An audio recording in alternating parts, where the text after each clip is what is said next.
Hi, നമസ്കാരം. Psychology കരിയറുമായി ബന്ധപ്പെട്ട് psychology മേഖലയുമായി ബന്ധപ്പെട്ട് ഇൻസ്റ്റാഗ്രാമിലും വാട്സപ്പിലും ഒക്കെ ഒരുപാട് പരസ്യങ്ങൾ കാണാം. ഈ 6 മാസത്തെ 3 മാസത്തെ 1 വർഷത്തേക്ക് കോഴ്സ് നിങ്ങൾക്കുള്ളതാണ്.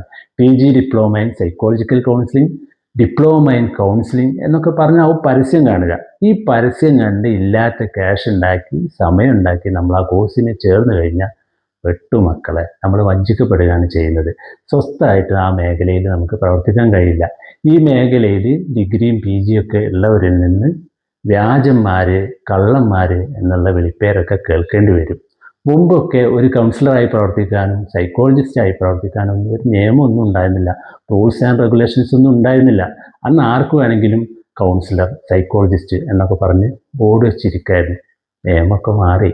ഇപ്പോൾ NCHB എന്ന ഒരു ഏജൻസി ഉണ്ട്, ഒരു ആക്ട് ഉണ്ട്. അതിൻ്റെ ഗൈഡ് ലൈൻ പ്രകാരം സൈക്കോളജി മേഖലയിൽ പ്രവർത്തിക്കണമെങ്കിൽ ഒന്നുകിൽ 3 വർഷത്തെ റെഗുലർ ആയിട്ടുള്ള സൈക്കോളജിയിലുള്ള ഡിഗ്രി പ്ലസ് 2 വർഷത്തെ സൈക്കോളജിയിലുള്ള PG റെഗുലറായിട്ട്, അല്ലെങ്കിൽ 4 വർഷത്തെ ഡിഗ്രി അത് കഴിഞ്ഞിട്ട് സൈക്കോളജിയിൽ റെഗുലറായിട്ട്, അത് കഴിഞ്ഞ് എൻട്രൻസ് ചെയ്ത് MPhil ആയിരുന്നു മുമ്പ്, ഇപ്പോൾ പേര് മാറ്റി MA ഇൻ ക്ലിനിക്കൽ സൈക്കോളജി, 2 വർഷം ക്ലിനിക്കൽ സെറ്റപ്പിൽ. അവിടെ സൈക്കാട്രിസ്റ്റ് ഉണ്ടാവും, ക്ലിനിക്കൽ സൈക്കോളജിസ്റ്റ് ഉണ്ടാവും, സൈക്കാട്രിക് സോഷ്യൽ വർക്കർ ഉണ്ടാവും, സൈക്കാട്രിക് നഴ്സ് ഉണ്ടാവും.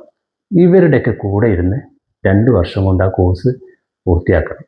അങ്ങനെയുള്ളവർക്ക് RCAയുടെ ക്ലിനിക്കൽ സൈക്കോളജിസ്റ്റ് ആയിട്ടുള്ള രജിസ്ട്രേഷൻ കിട്ടും. ഇതൊക്കെയാണ് ഈ മേഖലയിൽ പ്രവർത്തിക്കാനുള്ള യോഗ്യത എന്ന് പറയുന്നത്. അല്ലാതെ ഡിപ്ലോമ, PG ഡിപ്ലോമ ഒന്നും കഴിഞ്ഞിട്ട് ഒരു കാര്യമില്ല. ആർക്കെങ്കിലും സൈക്കോളജി മേഖലയിൽ പ്രവർത്തിക്കണം എന്നുണ്ടെങ്കിൽ, സൈക്കോളജി ഒരു കരിയറായി കൊണ്ടുപോകണം എന്നുണ്ടെങ്കിൽ +2 കഴിഞ്ഞ് ഡിഗ്രി ചെയ്യുക സൈക്കോളജിയിൽ റെഗുലറായിട്ട്. അതിനുശേഷം അത് 3 വർഷത്തെ ചെയ്യാം, 4 വർഷത്തെ ചെയ്യാം. 4 വർഷത്തെ ചെയ്താൽ നേരിട്ടിട്ട് തന്നെ എന്ത് ചെയ്യാം, നമുക്ക് MA ഇൻ ക്ലിനിക്കൽ സൈക്കോളജിക്കുള്ള ഇംഹാൻസ് പോലുള്ള സ്ഥാപനങ്ങളിൽ നമുക്ക് MPhil ചെയ്യാനുള്ള എൻട്രൻസ് എഴുതാം. ഇനി എൻട്രൻസ് എഴുതാതെ തന്നെ പ്രൈവറ്റ് സ്ഥാപനങ്ങളിലും ഇത് പഠിക്കാൻ, ക്യാഷ് കൊടുത്ത് പഠിക്കാനുള്ള അവസരങ്ങളുണ്ട് ഇന്ത്യയിൽ. അങ്ങനെയൊക്കെയാണ് ഈ മേഖലയിലേക്ക് കടക്കേണ്ടത്. അല്ലാതെ 6 മാസത്തെ 3 മാസത്തെ അല്ലെങ്കിൽ 1 വർഷത്തേക്ക് കോഴ്സ് കഴിഞ്ഞിട്ടൊന്നും ഈ മേഖലയിൽ വർക്ക് ചെയ്യാൻ കഴിയില്ല. അപ്പോൾ എന്തെങ്കിലുമൊക്കെ സംശയം ഈ മേഖലയുമായി ബന്ധപ്പെട്ടുണ്ടെങ്കിൽ ഞാനുമായിട്ട് കോൺടാക്ട് ചെയ്യാം, അല്ലെങ്കിൽ നിങ്ങൾക്ക് കമൻറ്റിൽ ചോദിക്കാം. Have A nice day.